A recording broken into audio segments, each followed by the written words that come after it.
구두쇠 장서방과 산신령의 나무함. 옛날 한양의 한 장터에 장서방이라 불리는 상인이 있었습니다. 그의 포목전은 장터 한가운데 자리 잡고 있었지요. 비단부터 무명까지 온갖 천이 빼곡히 쌓여 있었고 아침부터 저녁까지 사람들의 발길이 끊이지 않았습니다. 하지만 장터 사람들은 그를 장서방보다 구두쇠라 부르는 게 더 익숙했습니다. 장서방의 장사법은 간단했습니다. 급한 사람의 물건은 헐값에 받아내고 꼭 필요한 사람에게는 값을 올려 파는 것. 남의 어려움이 그에게는 돈을 벌 기회였지요. 이 무명 한 필에 얼마요? 단양이요. 단양이라니 엊그제는 셋냥이었는데. 그때는 그때고 지금은 지금이요. 요즘 무명 구하기 어려운 거 모르시오. 싫으면 말고. 사람들은 분해하면서도 결국 장서방의 가게에서 물건을 샀습니다. 당장 필요한 물건이니 어쩔 수 없었지요. 반대로 급히 돈이 필요한 사람이 물건을 들고 오면 장서방은 온갖 트집을 잡아 값을 깎아내렸습니다. 이 비단 좀 봐주시오. 시집 올 때 가져온 건데. 이게 비단이요? 빛이 다 바랬구만. 한 양 줄 테니 팔려면 팔고 말려면 말고. 그렇게 장서방은 돈을 모았습니다. 한 푼, 두 푼, 한 양, 두 냥. 해가 지고 장터가 고요해지면 장서방은 가게 안쪽 작은 방으로 들어갔습니다. 벽 뒤에 숨겨둔 돈꾀를 꺼내 뚜껑을 여는 순간 그의 얼굴엔 미소가 번졌지요. 은양들이 서로 부딪히며 내는 청량한 소리. 그것이 장서방에게는 세상 어떤 음악보다 아름다웠습니다.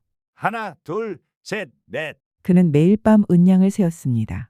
어제보다 하나라도 더 늘어난 날이면 흐뭇해하며 잠들었고 그렇지 못한 날이면 내일은 더 잘해야겠다고 다짐했지요. 장서방에게 돈을 세는 일은 단순한 계산이 아니라 하루의 보람이자 내일을 꿈꾸는 유일한 낙이었습니다. 어느 가을날 오후였습니다. 장터는 여느 때처럼 북적였고 장서방은 포목을 펼쳐 보이며 손님을 맞고 있었지요. 그때 한 과부가 가게 앞에 섰습니다. 손에는 낡은 보자기에 싼 무언가를 들고 있었습니다. 얼굴은 수심으로 가득했고 눈가엔 눈물 자국이 마르지 않았지요. 과부는 떨리는 손으로 보자기를 풀었습니다. 안에는 은빛 비녀 하나가 들어 있었습니다. 오래되었지만 정성껏 닦아낸 흔적이 역력했지요. 아이가 아파 누워 있습니다. 약값이 없어서 이 비녀를 좀 사주시겠습니까? 목소리는 간절했습니다. 장서방은 비녀를 집어들고 슬쩍 살펴보았습니다. 은빛이 곱고 세공도 정교했지요. 값나가는 물건임을 한눈에 알 수 있었습니다. 오래되어 광도 죽고 요즘 이런 건 찾는 사람도 없어. 다 푼주겠어. 다푼이요? 이건 시어머니께 물려받은 것인데 적어도 두 냥은. 두냥? 하하 부인. 장사가 자선단체요. 싫으면 다른 데 가보시구려. 과부의 눈에서 눈물이 주르륵 흘러내렸습니다. 하지만 장서방의 표정은 변함이 없었지요. 결국 과부는 고개를 떨구고 비녀를 다시 보자기에 싸서 돌아갔습니다. 장서방은 그 뒷모습을 보며 혀를 찼습니다. 약값이 없으면 미리 준비를 하지. 해가 기울 무렵 장터는 조금씩 한산해졌습니다. 장서방도 하루 장사를 정리하며 포목들을 개고 있었습니다. 그때 가게 앞에 한 사람의 그림자가 드리웠습니다. 고개를 들어보니 낡은 두루마기를 걸친 노인이 서 있었습니다. 옷은 여기저기 기워져 있었고 집시는 다해져 발가락이 드러나 보였지요. 하지만 노인의 눈빛만큼은 맑고 깊었습니다. 어서 오시오. 장서방은 습관처럼 말했지만 속으로는 또 돈 없는 사람이로군 싶었습니다. 노인은 품 안에서 작은 나무함을 꺼내 보였습니다. 손바닥만한 크기의 함이었는데 표면에는 정교한 무늬가 새겨져 있었지요. 이 함을 나흘만 맡아주시면 은양 5냥을 드리겠소. 순간 장서방의 눈이 번쩍 뜨였습니다. 나흘만 보관하면 은양 5냥이라니. 그것도 저 작은 함 하나를요. 5냥이나. 그저 맡아두기만 하면 되는 거요. 그렇소. 나흘 뒤에 다시 찾으러 오겠소. 단 한 가지만 약속해 주시오. 노인은 장서방의 눈을 똑바로 바라보며 말했습니다. 절대로 열어보지 마시오. 장서방은 단번에 고개를 끄덕였습니다. 열어볼 일도 없거니와 은양 5냥이면 기꺼이 지킬 수 있는 약속이었지요.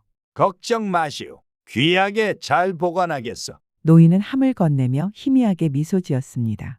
그리고 저녁 어스름 속으로 천천히 사라져갔지요. 장서방은 나무함을 이리저리 살펴보았습니다. 가볍고 작았지만 만듦새가 예사롭지 않았습니다. 이 안에 뭐가 들었길래 5냥이나 준다는 걸까? 하지만 그는 함을 선반 위에 올려두었습니다. 보관만 해주면 5냥이라는데 안 지킬 이유가 없는 약속이었으니까요. 그리고 다시 돈꾀를 열어 은냥을 세기 시작했지요. 하나, 둘, 셋. 오늘도 그의 밤은 그렇게 흘러갔습니다. 하지만 장서방은 도저히 잠을 이룰 수 없었습니다. 돈꾀 앞에 앉아 은냥을 세고 또 세었지만 자꾸만 선반 위에 나무함이 눈에 밟혔지요. 도대체 저 안에 뭐가 들었길래 5냥이나 준다는 걸까? 호기심은 점점 커져만 갔습니다. 혹시 귀한 보석이라도 들었나? 아니면 금붙이? 장서방은 자리에서 일어나 함 앞으로 다가갔습니다. 손을 뻗었다가 다시 거두기를 몇 번. 결국 그는 함을 집어들었습니다.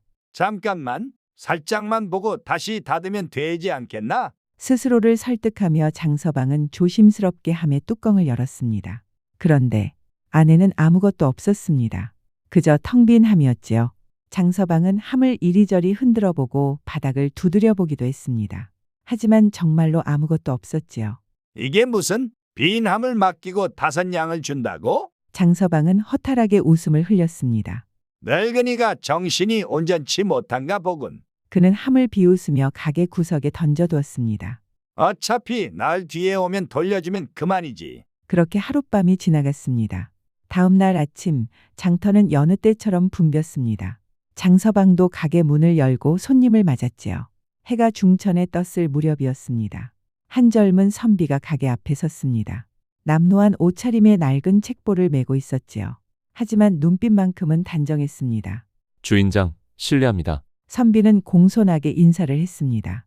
어서 오시오. 뭘 찾으시오? 제가 과거를 보러 한양으로 가려 하는데 노잣돈이 마련되지 않아서요. 선비는 책보에서 책 몇 권을 꺼냈습니다. 이 책들을 좀 사주실 수 있겠습니까? 집안 대대로 내려온 책들인데 꼭 필요한 것만 남기고 이렇게. 목소리에는 안타까움이 배어 있었습니다. 장서방은 책들을 대충 훑어보았습니다. 오래된 책이긴 했지만 보존 상태도 좋고 내용도 괜찮아 보였지요. 팔면 제법 값을 받을 수 있을 것 같았습니다. 하지만 장서방은 고개를 저었습니다. 참나, 헌 책은 안 봤어. 주인장, 부디 좀. 이 책들은 정말 귀한 것들입니다. 그건 내가 알 바 아니오. 여긴 포목전이지 책방이 아니란 말이오. 선비의 얼굴이 창백해졌습니다. 주인장, 제발. 그렇게나 부탁하신다면 어디 보자. 좋소. 10푼에 쳐드리오다. 아니, 그건 너무하지 않소. 조금만 더 쳐주시구려. 이거 진짜 귀한 책이란 말이오. 됐소, 됐어. 장사의 방해 말고 가보시구려. 장서방은 손을 내저으며 선비를 내쫓았습니다. 선비는 한참을 그 자리에 서 있다가 결국 고개를 숙이고 돌아섰습니다. 장서방은 그 뒷모습을 보며 중얼거렸습니다. 에이, 그냥 팔고 가지. 12푼은 준다고 할 걸 그랬나? 그렇게 하루가 또 지나고 이틀이 지났습니다. 노인이 말한 나흘째 되는 날이었습니다. 장서방은 아침부터 문 앞을 서성이며 노인을 기다렸습니다. 허허, 그 노인이 오면 은양 5냥을 받는다는 거지? 하지만 해가 중천에 떠도 다시 저물어도 노인은 나타나지 않았습니다. 장서방은 점점 불안해지기 시작했습니다. 설마 빈 함만 맡기고 도망친 거 아니야? 해가 완전히 지고 장터에 어둠이 내렸습니다. 장서방은 허탈하게 가게 문을 닫았지요. 내일 오겠지. 아니면 모레라도. 바로 그때였습니다. 불이야! 누군가의 외침이 장터를 가로질렀습니다. 장서방이 급히 밖으로 나가보니 장터 한쪽에서 불길이 치솟고 있었습니다. 바람이 세차게 불던 날이라 불은 순식간에 번져나갔지요. 사람들은 아우성을 치며 물동이를 날랐습니다. 서로 손을 잡고 어깨를 나란히 하며 불을 껐지요. 한밤이 다 되어서야 불은 겨우 잡혔습니다. 다행히 큰 피해는 없었습니다. 몇몇 가게가 그을렸고 장터 바닥 여기저기가 까맣게 탔지만 대부분의 가게는 온전했지요. 그런데 보고도 못 믿을 이상한 일이 눈앞에 펼쳐져 있었습니다. 유독 장서방의 가게만이 완전히 재가 되어 사라진 것입니다. 불길이 가장 먼저 시작된 곳도 아니었고 가장 가까운 곳도 아니었는데 말이지요. 다른 가게들은 멀쩡한데 장서방의 포목전만 하얗게 재만 남았습니다. 장서방은 넋을 잃고 그 자리에 주저앉았습니다. 이럴 수가. 평생 모은 재물, 그 많던 포목들, 벽 뒤에 숨겨두었던 돈꾀까지. 모든 것이 한 줌의 재가 되어버렸습니다. 장서방은 잿더미를 헤집기 시작했습니다. 은양, 내 은양들 어디 갔어? 손이 까맣게 타고 옷이 재투성이가 되었지만 아무것도 찾을 수 없었습니다. 장터 사람들은 하나둘 돌아갔습니다. 아무도 장서방을 거들떠보지 않았지요. 평소 그가 베풀지 않았던 것처럼 당연히 아무도 그를 돕지 않았습니다. 장서방 괜찮으시오? 누군가 말을 걸어도 장서방은 대답조차 하지 못했습니다. 그저 잿더미만 뒤지고 또 뒤졌지요. 하루가 지나고 이틀이 지났습니다. 장서방은 잿더미 옆에서 밤을 보냈습니다. 먹지도 자지도 못한 채 계속 재를 헤집었지요. 혹시나 은양 한 잎이라도 남아있지 않을까 하는 희망으로. 사흘째 되는 날 장서방은 기력을 잃고 완전히 주저앉았습니다. 입술은 바짝 말라 갈라졌고 몸은 비틀거렸지요. 그는 마치 하늘이 무너진 표정으로 하늘만 허망하게 바라보았습니다. 그때였습니다. 주인장, 조용한 목소리가 들려왔습니다. 장서방은 고개를 들었습니다. 흐릿한 시야에 한 사람의 모습이 어렴풋이 보였지요. 물이라도 드세요. 그 사람은 며칠 전 비녀를 들고 왔던 그 과부였습니다. 손에는 물동이를 들고 있었지요. 과부는 조심스럽게 다가와 바가지에 물을 담아 장서방 앞에 내밀었습니다. 장서방은 떨리는 손으로 물을 받아 마셨습니다. 목구멍으로 물이 넘어가는 순간 눈물이 핑 돌았지요. 아이가 약을 먹고 이제 많이 나았습니다. 다른 상인분께서 비녀를 좋은 값에 사주셔서요. 그래서 이렇게나마 보답을 하려고 장터에 나왔습니다. 과부는 보자기를 풀어 주먹밥 2개를 꺼냈습니다. 변변찮지만 드십시오. 장서방은 주먹밥을 바라보았습니다. 자신이 그토록 냉정하게 대했던 사람이 아무것도 남지 않은 자신에게 이렇게 다가와 준 것입니다. 고맙다는 말이, 미안하다는 말이 목구멍에서 맴돌기만 했습니다. 과부는 그의 표정을 눈치채고 조용히 미소 지었습니다. 주인장도 힘드실 텐데요. 사람은 누구나 어려울 때가 있는 법입니다. 그리고 과부는 천천히 자리를 떴습니다. 장서방은 손에 쥔 주먹밥을 바라보며 가슴 한편이 무너져 내리는 것을 느꼈습니다. 해가 저물 무렵이었습니다. 또 한 사람이 다가왔습니다. 낡은 옷을 입은 그때 그 젊은 선비였습니다. 장서방이 책을 거절했던 바로 그 선비였지요. 선비는 자신이 입고 있던 겉옷을 벗어 장서방의 어깨에 걸쳐 주었습니다. 추우실 텐데 이거라도 두르십시오. 장서방은 고개를 들어 선비를 바라보았습니다. 저는 젊은이 이 정도 추위는 괜찮습니다. 선비는 잠시 망설이다가 말을 이었습니다. 사실 그때 과거를 포기했습니다. 결국 노잣돈을 마련하지 못했거든요. 장서방은 그 말을 듣자마자 목구멍이 탁 메이는 것 같았습니다. 사람이 어려울 때 누군가의 손길 하나가 얼마나 소중한지 저도 잘 알기 때문에 도와드리러 왔습니다. 선비는 빙그레 웃었습니다. 주인장도 분명 다시 일어서실 겁니다. 사람은 넘어져도 다시 일어서는 법이니까요. 선비는 그렇게 말하고는 어둠 속으로 사라졌습니다. 장서방은 어깨에 걸친 옷을 만지작거렸습니다. 따뜻했습니다. 옷의 온기가 아니라 사람의 온기였지요. 그는 그제야 눈물을 흘렸습니다. 자신이 외면했던 이들이 아무것도 남지 않은 자신을 외면하지 않았던 것입니다. 자신이 냉정하게 돌려보냈던 이들이 돌아와 손을 내밀어 준 것입니다. 나는 도대체 뭘 한 걸까? 장서방은 잿더미 속에 얼굴을 묻고 한참을 울었습니다. 한참을 그렇게 있다가 장서방은 다시 잿더미를 뒤지기 시작했습니다. 이번에는 은양을 찾기 위해서가 아니었습니다. 무언가 남은 게 있지 않을까 하는 희망 때문이었지요. 그때 손끝에 딱딱한 무언가가 만져졌습니다. 장서방은 조심스럽게 재를 걷어냈습니다. 그것은 바로 그 나무함이었습니다. 주변의 모든 것이 재가 되었는데 유독 그 함만은 온전했지요. 장서방은 떨리는 손으로 함을 집어들고 천천히 함의 뚜껑을 열었습니다. 여전히 안에는 아무것도 없었습니다. 하지만 함의 바닥을 자세히 들여다보니 희미하게 글자가 새겨져 있는 것이 보였지요. 처음에 열었을 때는 욕심에 눈이 멀어 보이지 않았던 글자들. 장서방은 달빛의 함을 비춰보았습니다. 거기에는 이렇게 쓰여 있었습니다. 욕심은 재가 되고 마음은 빛이 된다. 장서방은 그 글귀를 읽고 또 읽었습니다. 그리고 무릎을 꿇고 주저앉았습니다. 모든 것이 이해되었습니다. 그 나무함 안에는 처음부터 아무것도 없었습니다. 하지만 그 빈 함이야말로 진짜 가르침이었던 것이지요. 장서방은 평생 함을 채우는 데만 급급했습니다. 돈으로, 재물로, 욕심으로요. 하지만 정작 중요한 것은 함 안에 무엇을 담느냐가 아니라 그 마음이 무엇을 향하고 있느냐였던 것입니다. 그는 돈을 쌓았지만 마음은 텅 비어 있었습니다. 과부의 눈물도 선비의 한숨도 보지 못했지요. 그리고 그 욕심은 결국 제가 되어버렸습니다. 반면 과부와 선비는 가진 것이 없었지만 마음만큼은 가득 차 있었습니다. 그들은 자신들을 냉대한 사람에게도 손을 내밀 수 있었지요. 그 마음이 빛이 되어 어둠 속에서 길을 잃은 장서방을 비춰준 것입니다. 장서방은 함을 가슴에 꼭 안고 눈물을 흘렸습니다. 밤하늘의 별들이 그를 내려다보고 있었습니다. 저 멀리 장터 어귀 언덕 위에 누군가의 그림자도 장서방을 지켜보고 있었습니다. 낡은 두루마기를 입은 노인이었지요. 노인은 장서방을 바라보며 희미하게 미소 지었습니다. 그리고 달빛 속으로 천천히 사라져갔습니다. 마치 처음부터 그곳에 없었던 것처럼 장서방은 그 모습을 보지 못했습니다. 그저 함을 안고 자신의 지난 날을 되돌아보고 있었지요. 새벽이 밝아올 무렵이었습니다. 장서방은 천천히 일어났습니다. 몸은 비틀거렸지만 눈빛만큼은 예전과 달랐지요. 그는 함을 품에 안고 장터를 천천히 걸어나갔습니다. 그로부터 석 달이 지났습니다. 장터 한편 사람들이 오가는 길목에 작은 국밥집 하나가 생겼습니다. 여기 국밥 한 그릇 주시오. 네, 잠시만 기다리세요. 국밥집 주인은 정성껏 밥을 푸고 국을 부었습니다. 그 주인은 다름 아닌 장서방이었지요.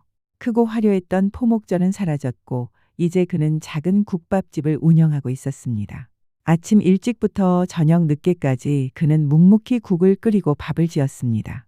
저기 주인장, 내가 돈이 없는데 며칠을 굶었다오. 어느 날 남루한 옷차림의 노인이 가게 앞에 섰습니다. 예전에 장서방이었다면 고개도 돌리지 않았을 사람이었지요. 하지만 이제 장서방은 달랐습니다. 괜찮습니다. 어서 들어오셔서 국밥 한 그릇 드세요. 노인은 감사의 인사를 계속하며 자리에 앉았고 장서방은 따끈한 국밥 한 그릇을 정성껏 내왔습니다. 천천히 드시오. 노인은 국밥을 받아들고 눈시울이 붉히며 연신 고맙다고 말했습니다. 장서방은 빙그레 웃었습니다. 천만에요. 제가 더 고맙지요. 그는 진심으로 그렇게 생각했습니다. 누군가에게 따뜻한 밥 한 그릇을 건넬 수 있다는 것. 그것이 얼마나 큰 기쁨인지 이제는 알 수 있었습니다. 예전에 돈을 세며 느꼈던 그 기쁨보다 훨씬 더 깊고 따뜻한 것이었지요. 해가 기울 무렵이었습니다.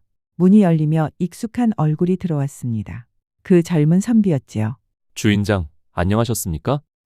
자네 과거는 어찌 되었나? 아직 기회가 닿지 않았지만 다음을 기약하고 있습니다. 선비는 자리에 앉으며 말을 이었습니다. 그때 제가 드린 옷 도움이 되셨습니까? 자네 덕분에 추운 밤을 버틸 수 있었다네. 그 온기를 잊을 수가 없어. 주인장께서 다시 일어서신 모습을 보니 제 마음도 따뜻해집니다. 자네가 손을 내밀어주지 않았다면 불가능했을 걸세. 장서방은 선비에게도 따끈한 국밥을 내왔습니다. 두 사람은 함께 밥을 먹으며 이런저런 이야기를 나누었습니다. 옛날에 장서방은 혼자 돈을 세며 밤을 보냈지만 이제는 사람들과 함께 웃으며 하루를 마무리했지요. 저녁이 되자 몇몇 사람들이 더 찾아왔습니다. 장터에서 하루 종일 일한 짐꾼들, 먼 길을 걸어온 행인들. 장서방은 그들 모두에게 정성껏 국밥을 내주었습니다. 돈이 없는 사람에게는 그냥 건네기도 했지요. 주인장은 참 마음씨가 좋으시오. 아닙니다. 제가 더 배우고 있는 것이지요. 해가 완전히 지고 장터가 고요해졌습니다. 장서방은 가게 문을 닫고 선반 위에 고이 모셔둔 나무함을 내려다보았습니다. 고맙습니다. 그는 함을 향해 작게 속삭였습니다. 그때였습니다. 가게 밖 저 멀리 언덕 위에 한 사람의 모습이 보였습니다. 달빛에 비친 그 실루엣은 낡은 두루마기를 입은 노인이었지요. 노인은 장서방을 향해 고개를 끄덕였습니다. 그리고 잔잔한 미소를 지으며 천천히 뒤돌아섰습니다. 마치 모든 것을 다 보았다는 듯이 말이지요. 장서방은 창밖을 바라보다가 노인을 향해 깊이 고개를 숙였습니다. 노인의 모습은 어느새 달빛 속으로 사라지고 없었습니다. 장서방은 다시 함을 바라보았습니다. 한만의 글귀가 어렴풋이 떠올랐지요. 욕심은 재가 되고 마음은 빛이 된다. 그는 이제 그 의미를 온전히 이해하고 있었습니다. 창밖으로 별들이 반짝이고 있었고 장서방은 환하게 웃으며 불을 껐습니다. 내일 아침이면 또 누군가가 이 작은 국밥집을 찾아올 것입니다. 그리고 그는 오늘처럼 내일도 따뜻한 밥 한 그릇을 건네줄 것입니다. 여러분, 오늘의 이야기 어떠셨나요? 우리가 쌓아온 것들이 진짜 가치 있는 것인지 때로는 되돌아볼 필요가 있습니다. 돈과 재물은 언젠가 사라지지만 누군가에게 건넨 따뜻한 마음은 영원히 남는 법이니까요. 여기까지 꿈꾸는 다락방이었습니다. 다음에도 마음이 따뜻해지는 이야기로 다시 찾아올게요.